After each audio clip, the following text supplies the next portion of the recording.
Welcome back, everyone. Uh, things have been rapidly changing on the energetic front.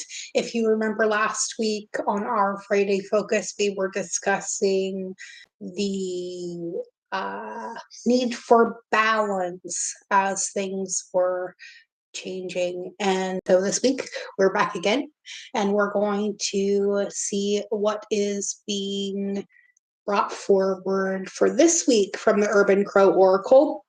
And eventually we will get through this entire deck, is eventually my goal. And then we'll pick a new deck. So for those of you who did not see last week's, just as a recap, this was our very first pull from this deck. It was the Balance card. Love it. Right, and I am separating those as we go through, so we will not pull doubles in this. Let's get our card for today, huh? Oh, there it is right there. It's kind of sliding off the top. All right. So our card for this week is the 44. Oh my goodness. So 4 is still a huge number for us. Last week we got the 4 card, which was balance. This week we are getting the 44 card, which is scavenge. Okay.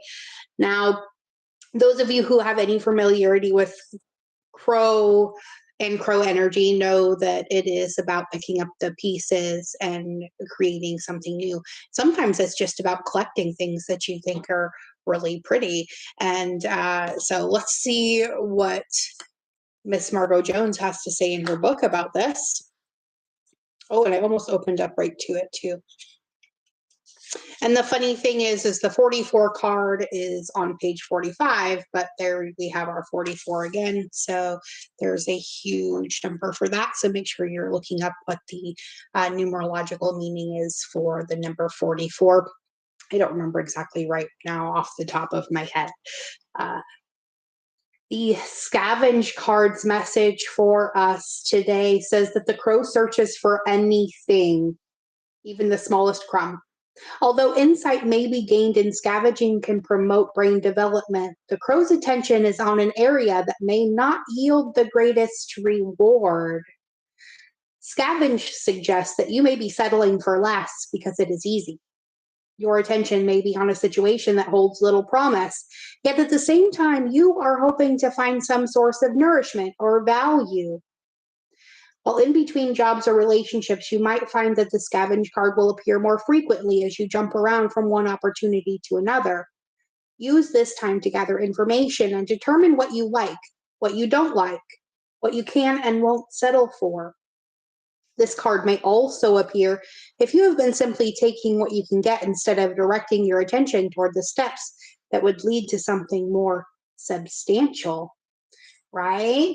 So the scavenge card's message is also a little bit of a warning too, to make sure that we are not just settling for that which falls our way and are instead reaching for bigger and better, which is what the universe is always trying to give us, right?